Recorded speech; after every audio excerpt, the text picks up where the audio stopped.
प्रयत्न केले। त्या भागातल्या शेतकऱ्यांना दिवसा वीज मिळत नव्हती, रात्री वीज घ्यायची आणि त्याच्यात पाणी वगैरे शेतीला पाजायचं अशी अवस्था होती।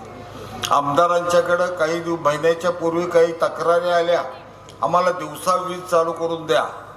त्यांनी प्रयत्न केले आणि सांगायला आनंद होतो आमच्या सगळ्या शेतकरी बांधवांच्यासाठी या ठिकाणी दिवसा वीज देण्याचं काम या परिसरात सुरू झालं। अतिशय आनंदानं सगळे शेतकरी स्वतःची शेती फुलवायला लागले। हा भाग गाव भागातला भाग आहे, नदीच्या वेशीचा भाग आहे। पुराचा तडाखा दरवर्षी आंबे गल्लीपासून आत इथे येत होता, अगदी लिंगणगुडीपर्यंत पाणी आलेलं आपण बघितलंय। या सगळ्या परिसरात आपण पुढे जात असताना परिवर्तनाचा लाट इचलकरंजीमध्ये आणायच्या संबंधीचा निर्धार आपण सगळ्यांनी केला।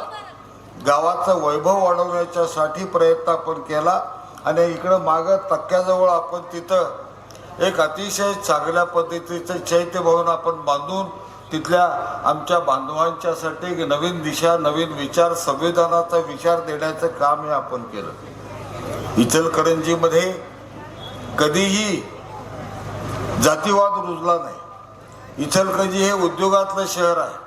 काल मी अहमद मुजावरांच्या तिथे सुरेशराव गेलो होतो, मुजावर तिथं सभा झाली, घरटी सगळे बंधू भगिनी हजर होते। मी माझ्या कारकिर्दीत आतापर्यंत मुजावकीत एवढी मोठी सभा कधी बघितली नव्हती, एवढी काल मोठी सभा त्या परिसरात झाली। सगळ्या बंधू भगिनींना सांगितलं ती जागा सरकारी आहे, जिथं मुजावकी आहे आणि तिथं घरं बांधल्या सगळ्या गोरगरिबांनी ती जागा आरक्षणात होती। आवाडे दादाने ती आरक्षणातली जागा काढली, तिथं लोकांनी घरं बांधली। आमचे नेते आणि महाराष्ट्राचे सन्माननीय मुख्यमंत्री देवेंद्र फडणवीस साहेबांनी निर्णय घेतला की या सरकारी जागेवर जिथेही कोण घरं बांधली असतील त्यांची घरं त्यांच्या नावावर करायची, 7/12 त्यांच्या नावावर करायचा निर्णय झाला। आम्ही सांगितलं तिथं आमची महापालिका आल्यानंतर तातडीनं त्याच्या संबंधीचा ठराव आम्ही करू, माननीय मुख्यमंत्र्यांच्याकडे जाऊ आणि ज्यांचे राहतात त्यांच्या नावावर घरं करून देण्याचं काम आम्ही करू। त्या जागेचा 7/12 तिथं राहणाऱ्याच्या नावावर करू। इचलकरंजीच्या नदीविषयी दरवर्षी पूर येत होता, यावर्षी पूर आला का? पुराचं पाणी आलं का? नाही। त्याचं कारण यशोदा पुलात जिथं पाईपा टाकलेल्या होत्या त्या सगळ्या आम्ही काढून त्या ठिकाणी मोठे बॉक्स घातले। यावर्षी पुराचा तडाखा तोडकर मळ्यापासून इथंपर्यंत कुणाला बसला नाही। सगळ्यांना अतिशय चांगल्या पद्धतीनं पावसाळ्यामध्ये आपल्याला पुराचा धोका विरहित अशा पद्धतीचा गावभाग राहिला। इचलकरंजीच्या विकास कामामध्ये सगळे पाणंद रस्ते असतील, बाकीची कामं असतील, गाव भागातले रस्ते असतील, विकासाची कामं असतील, हे सगळं आम्ही करायला लावलं। इथं पलीकडे असलेला काळा ओढा, या काळा ओढ्याला बंदिस्त करून मजबूती करून तिथं भोवतीला साईडच्या बाजूला संरक्षण भिंती बांधून तो ओढा गटरीसारखा मोठ्या पाणंद गटरीसारखा करून तो बंदिस्त करून तो शुद्धीकरण करायच्या संबंधीची योजना आमची आहे, ती आम्ही धरलेली आहे। सन्मान मंत्री महोदय आल्या तिथं, आदरणीय नामदार पंकजाताई मुंडे इथं आले, त्यांचं जोरदार टाळ्यांच्या गजरात स्वागत करूया। सगळ्या परिस्थितीमध्ये इचलकरंजी मोठी होत गेली।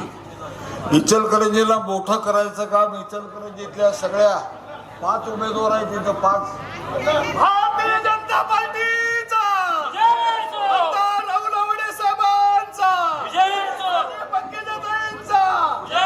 या इचलकरंजी ही औद्योगिक शहरी आहे। इथला सगळ्या विकासाच्या साठी इचलकरंजी नगरपालिका पूर्वी होती, आता महापालिका झाल्यानंतर महापालिका फार महत्वाची ठरणार आहे। आणि म्हणून माझं तुम्हा सगळ्यांना विनंती आहे, या महापालिकेतनं दररोज माझ्या माता भगिनींना पाणी देण्याच्या संबंधीचा प्रयत्न आमचा आहे। आता या 1 महिन्या 1.5 महिन्यामध्ये आम्ही इथं सगळ्या आमच्या जनतेला, जनता जनार्दनाला, बंधू भगिनींना 1 दिवस आडानं 100% महिन्यात 1.5 महिन्यात पाणी चालू करणार आहे। परवा इथं कोणाची तर सभा झाली म्हणून समजलं आणि त्या सभेमध्ये कोण तर सांगितलं आम्ही वर्षभरात इथे येऊन नारळ फोडतो, पाणी आणतो म्हणून. त्या सगळ्या इथं आलेल्या मान्यवरांना निमंत्रण द्या. सगळ्यांना माझी विनंती आहे, इथं आलेल्या सगळ्या कोण कोण आले होते विरोधकांची सभा घ्यायला त्यांची यादी तयार करा, त्यासनी निमंत्रण द्या. त्यांना इथे इचलकरंजीला या राणा प्रताप चौकामध्ये, त्रिशूल चौकामध्ये श्री महागणपती बसतो या ठिकाणी जिथं व्यासपीठ आहे त्या ठिकाणी बोलवा.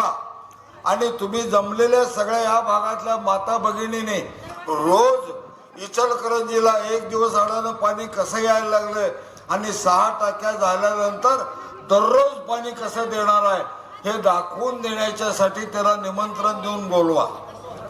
इथं उभा करा आणि एक दिवस आड पाणी येतंय हे सगळ्या माता भगिनीने इथं येऊन पाण्यावर जे बोलले, ज्याने टीका केली त्या सगळ्यांना सांगा, इचलकरंजी शहरामध्ये एक दिवस आड पाणी इथं आता आमच्या भाजप आणि महायुतीच्या सरकारनं आणून दिलंय. 96 फिल्टर प्लॅन नवीन बसले, जुने 24 होते. या सगळ्या फिल्टर प्लॅन मधनं दररोज पाणी देण्याची योजना आम्ही करतोय. त्यासाठी म्हणून सगळेजण सहकार्य करा अशा पद्धतीची विनंती माझी आहे. फार मोठं भाषण करण्याने वेळेत सभा संपवायची आहे. माननीय मुंडेताईंना परत मुंबईला सभेसाठी जायचं आहे. माझी एवढीच विनंती आहे, हा गाव भाग आहे, हा कष्टकऱ्यांचा भाग आहे, हा शेतकऱ्यांचा भाग आहे. एका बाजूला आंबेडकरी चळवळीतील सगळे बंधू भगिनी राहतात, या बाजूला सगळे वेगवेगळ्या जाती धर्माचे लोक एकत्रितपणानं राहतात, अतिशय बंधुभावानं राहतात. या गाव भागाला कलंकित करण्याचं काम काही लोकांनी केलं, या गाव भागाला बदनाम करायचं काम काही लोकांनी केलं, या गाव भागाला अडचणीत आणायचं काम काही लोकांना केलं.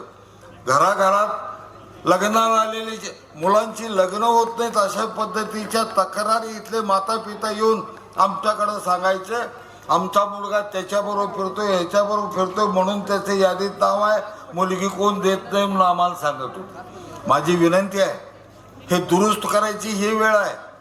कुणाला धाक दपडशा दाखवत असतील, कुणाला जर दाब देत असतील, कुणाला बघतो म्हणून सांगत असतील तर आमची ही मंडळी लई घट्ट आहेत, त्यासनी बघायला ती काळजी करू नका, ती अजिबात काळजी करू नका. ही सगळी घट्ट आहेत. आमच्यातले एक एक भगिनी सुद्धा त्यांना बघायला घट्ट आहेत. आमचे सगळे नेते मंडळी कार्यकर्ते घट्ट आहेत. माझी विनंती आहे, राजकारण राजकारणाच्या ठिकाणी ठेवा. योग्य पद्धतीने तुमचा प्रचार तुम्ही करा, आमचा आम्ही करायला लागलोय. पण कुठल्या बंधू भगिनीला दाब द्यायचं काम, धाक दकडशा दाखवायचं काम झालं तर सुट्टी नाही, एवढं जाहीरपणाने सांगतो. सुट्टी नाही, जाहीरपणाने मी सांगालोय. इथं आम्ही या इचलकरंजीचं लहानाचं मोठे झालेला परिसर आहे. या सगळ्या परिस्थितीमध्ये माझं आपल्याला सांगणं आहे की एकूणच या इचलकरंजीतला गाव भाग परत एकदा शांतता प्रिय आहे. चांगल्या उमेदवारांना निवडून देतोय, अतिशय चांगल्या प्रगतीकडे सगळ्यांना न्याय लागलाय. हे सिद्ध करायसाठी उद्याची निवडणूक महत्वाची आहे. देशाचे पंतप्रधान मोदी साहेब आहेत, राज्याचे मुख्यमंत्री देवेंद्र फडणवीस साहेब आहेत.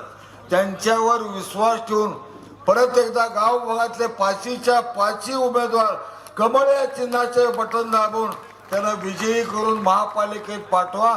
या भागातले काहीही प्रश्न राहणार नाहीत एवढा विश्वास या निमित्तानं मी आपल्याला देतोय, ती खात्री आपल्याला देतोय. आणि आज वेळ कमी असल्यामुळे इच्छा असून सुद्धा जास्त बोलता आलं नाही, तरी तुम्हाला सांगतोय की या गाव भागातलं उद्याचं मतदान, त्याचा निकाल जो काय व्हायचा तो झालाय. आता आमचे 5ही उमेदवार निवडून आल्यात, असे जमा आहेत. फक्त ते मतदानाच्या पेटीत सिद्ध करायचं आहे. ह्या 2 दिवसात दादागिरी वाढेल, गुंडगिरी वाढेल, त्या सगळ्याला जिथल्या तिथं थांबवण्याचं काम पोलीस यंत्रणा करेल. जर ते कमी पडले तर तुम्ही आईचा घट्ट, त्यात आम्हाला काळजी नाही. आणि तुम्ही जर कमी पडला असाल तर आम्ही बी आहे. हे असलं इथं काय दादागिरी चालवून घेऊ नका. अतिशय निर्मळपणानं मतदान केंद्राजवळ जाऊन कमळ या चिन्हाला मतदान करा आणि 5 उमेदवारांना निवडून द्या एवढी विनंती करतोय. सगळ्यांचे आभार मानतोय आणि थांबतोय. जय हिंद, जय